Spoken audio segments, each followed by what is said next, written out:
ইন্নাল হামদুলিল্লাহ ওয়াসসালাতু ওয়াসসালামু আলা রাসূলিল্লাহ আম্মা বাদ।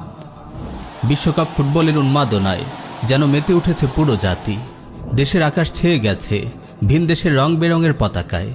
মুসলিম যুবকদের গায়ে শোভা পাচ্ছে ভিন দেশের ফুটবল দলের রকমারি জার্সি। চারদিকে শোনা যাচ্ছে ফুটবল নিয়ে ব্যাপক আলোচনা। কেউ ব্রাজিল, আবার কেউ আর্জেন্টিনার সমর্থক। পাড়ায় মহল্লায় চৌরাস্তায় স্থাপন করা হয়েছে বড় বড় টিভি স্ক্রিন। রাত নেই দিন নেই, লোকজন দল বেঁধে খেলা দেখছে আর উল্লাসে ফেটে পড়ছে। কেউ বা প্রিয় দল হেরে যাওয়ায় চিৎকার করে কাঁদছে, কেউ আবার দুঃখ সইতে না পেরে আত্মহত্যা করছে। বিশ্বকাপ নিয়ে পুরো জাতি যেন আজ উন্মত্ত হয়ে পড়েছে। নাউযুবিল্লাহি মিন যালিক। আল্লাহ আমাদের হেফাজত করুন। হে মুসলিম যুবক, কি হয়ে গেল তোমার? কিসের পেছনে তুমি ছুটছো? কি নিয়ে তুমি উল্লাস করছো? কাদের ফ্যান হচ্ছ? রাবারের একটি বলকে লাথি মেরে কেউ নিপুণভাবে গোলপোস্টে ছুড়ে দিচ্ছে, এটিকে তুমি বাহাদুরি ভাবছো? এটিকে তুমি বীরত্ব মনে করছো?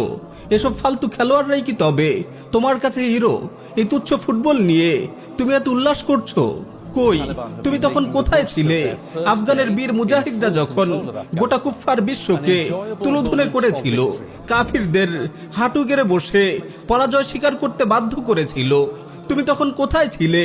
যখন ইসলামের বীর সন্তানরা বিশ্বের সুপার পাওয়ারের গর্ব ধুলোয় মিশিয়ে দিচ্ছিল, তুমি তখন কোথায় ছিলে? যখন ভীতু শিয়ালের পাল কাফের সৈন্যরা আফগানের মাটি ছেড়ে পালিয়ে যাচ্ছিল, আমি জিজ্ঞেস করতে চাই, তুমি তখন কোথায় ছিলে? যখন মুজাহিদরা কাবুলে বিজয়ের খুশিতে আল্লাহর দরবারে সিজদায় লুটিয়ে পড়েছিল, তখন কি তুমি উল্লাসিত হওনি? তোমার মন কি খুশিতে ভরে যায়নি? এরাই তো বীর, এরাই তো বাহাদুর জওয়ান, যারা ভাঙা অস্ত্রশস্ত্র নিয়ে অত্যাধুনিক সমরাস্ত্রে সজ্জিত শয়তানের বাহিনীকে তাড়া করে। এরাই তো বীর, যারা মুসলিম ভূমিকে কাফিরদের নাপাক কবল থেকে উদ্ধার করে। ওরাই তো বাহাদুর, যারা নিজেদের মা বোনদের ইজ্জতের নিরাপত্তা বিধান করে। ওরাই তো প্রকৃত বীর, যারা আল্লাহর জমিনে আল্লাহর শরিয়া কায়েম করে। ওরাই তো বীর, যারা কাফিরদের গোলামের শৃঙ্খলকে ছিন্ন ভিন্ন করে মাতৃভূমির আকাশে স্বাধীনতার কালেমা খচিত পতাকা উড্ডীন করে।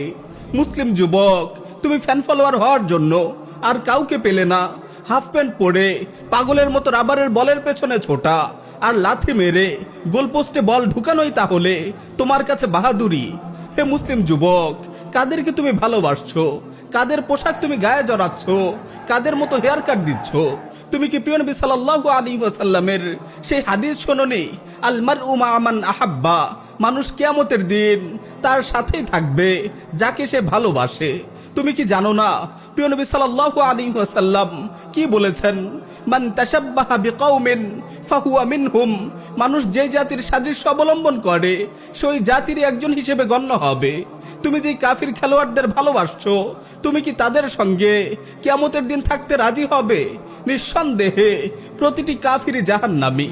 তুমি কি তাদের সঙ্গে জাহান্নামে যাওয়ার কথা ভাবতে পারো? নাউযুবিল্লাহি মিন যালিক। এই সামান্য তুচ্ছ খেলাকে তুমি এত আবেগ দিয়ে কেন গ্রহণ করছো? তাদের বিজয়ে কেন তুমি হাসছো? তাদের পরাজয়ে কেন তুমি কাঁদছো? কেন তুমি তাদের সাদৃশ্য অবলম্বন করছো? তাদের মতো চুল কাটছো? তুমি কি তাদের মতো কাফির জাতির অন্তর্ভুক্ত হতে চাও? কোথায় গেল তোমার নবীর সুন্নাহ? আমাকে বলো, তুমি কিসের পেছনে ছুটছো? কোথায় সময় নষ্ট করছো? কিয়ামতের ময়দানে যে 4টি প্রশ্নের উত্তর দেয়া ব্যতীত কেউ এক কদম নড়তে পারবে না, তার মধ্যে একটি হলো তোমার জীবন কোন কাজে নিঃশেষ করেছো। তুমি কি বুঝতে পারছো না খেলা দেখার পেছনে তুমি যে সময় নষ্ট করছো? খেলা দেখার জন্য যে টাকা তুমি খরচ করছো তা অনর্থক, সম্পূর্ণ হারাম। ওয়াল্লাহি, এই বিশ্বকাপ ফুটবল খেলার পেছনে ব্যয়িত প্রতিটি সেকেন্ডের জন্য তোমাকে আল্লাহর কাছে জবাবদিহি করতে হবে। এই খেলার পিছনে ব্যয়িত প্রতিটি পয়সার জন্য তোমাকে আল্লাহর দরবারে জবাবদিহি করতে হবে। বলো, তুমি আল্লাহকে কি জবাব দেবে? মুসলিম যুবক, তুমি কবে থেকে এতটা আত্মপরিচয়হীন হয়ে গেলে? তুমি কবে থেকে এতটা আত্মমর্যাদাহীন হয়ে গেলে? তুমি কি ইসলামের সন্তান নও? তুমি কি মুসলিম উম্মার একজন গর্বিত সদস্য নও? তুমি কি মোহাম্মদ বিন কাসিম আর তারিক বিন জিয়াদের উত্তরসূরি নও? তুমি বীর সালাহুদ্দিন আইয়ুবী আর সুলতান মাহমুদ গজনবীর রুহানি সন্তান নও? তুমি সৈয়দ আহমদ শহীদ রাহিমাহুল্লাহর রুহানি সন্তান নও? তুমি কি জানো না তোমাদের প্রথম কিবলা বাইতুল মাকদিস আজ অভিশপ্ত ইহুদিদের পদতলে পিষ্ট হচ্ছে? তুমি কি জানো না তোমার মা বোনের আজ কাফিরদের হাতে গণহারে ধর্ষিতা হচ্ছে? তুমি কি দেখছো না আরাকানে কিভাবে গোটা একটি মুসলিম সম্প্রদায়কে নিশ্চিহ্ন করে ফেলা হয়েছে? পূর্ব তুর্কিস্তানে তোমার উইঘুর ভাই বোনদের কিভাবে তিলে তিলে নিঃশেষ করে দেয়া হচ্ছে? কাশ্মীরে কিভাবে তোমার ভাই বোনদের উপর জুলুম নির্যাতনের স্টিম রোলার চালানো হচ্ছে? তুমি কিভাবে ফালতু কিছু ফুটবল ম্যাচ নিয়ে এতটা উল্লাসিত হতে পারো? প্রথম কিবলা বাইতুল মাকদিসের কথা কি তোমার মনে পড়ে না? তোমার হৃদয়ে কি তোমার মাজলুম ভাই বোনদের প্রতি কোনো ভালোবাসা নেই? তাদের মুক্তির জন্য কি তোমার প্রাণ হাহাকার করে না? নাকি কাফির খেলোয়াড়দের ভালোবাসায় তুমি পাগল হয়ে গেছো, মানসিক ভারসাম্য হারিয়ে ফেলেছো? আমার ভাই, তুমি কি বুঝতে পারছো না এসব ওয়ার্ল্ড কাপ মূলত তোমার মতো মুসলিম যুবকদের শয়তানি কাজে আটকে রাখার কৌশল? কাফিররা চায় না তোমরা জেগে ওঠো, তারা চায় না তোমরা সচেতন হও, তারা চায় না তোমরা তোমাদের ধর্ষিতা মা বোনদের চিৎকারে সাড়া দাও। তারা চায় শয়তানি বিশ্বকাপের উল্লাসে তোমরা মত্ত হয়ে যাও, তোমরা আল্লাহকে ভুলে যাও, নামাজকে ভুলে যাও, মাজলুম উম্মার কথা ভুলে যাও, তোমরা তাদের হাতের পুতুলে পরিণত হও। তারা চায় তোমরা এসব বেহুদা কাজে উন্মাদ হয়ে থাকো, আর তারাই সুযোগে তোমাদের হাতে পায়ে গোলামের শৃঙ্খল পরিয়ে দিক। তুমি ইহুদিদের দিকে তাকাও, ইহুদি রাষ্ট্র ইসরায়েলের দিকে তাকাও, তাদের কোনো খেলায় তুমি দেখেছো? তাদের খেলার সময় নেই। তারা আছে বাইতুল মাকদিস ধ্বংস করে তার জায়গায় থার্ড টেম্পল নির্মাণ করার ধান্দায়। তারা আছে গ্রেটার ইসরায়েল প্রতিষ্ঠার ধান্দায়। তারা প্রস্তুতি নিচ্ছে দাজ্জালকে স্বাগত জানানোর বিশাল লক্ষ্যে। তোমাদের গাফেল রাখতেই তারা এসব শয়তানি আয়োজন করছে।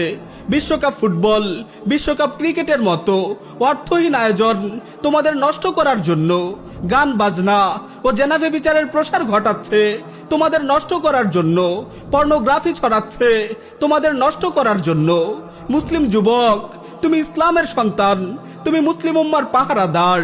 এ কথা কখনো ভুলে যেও না। তোমার সময়ের মূল্য আছে। তুমি সচেতন হও, তুমি গায়রাতওয়ালা হও। তোমার পরিচয় তুমি মনে রেখো। তুমি ইমাম মাহদির সৈনিক, তুমি সাইয়্যিদুনা ঈসা আলাইহিস সালামের মুজাহিদ।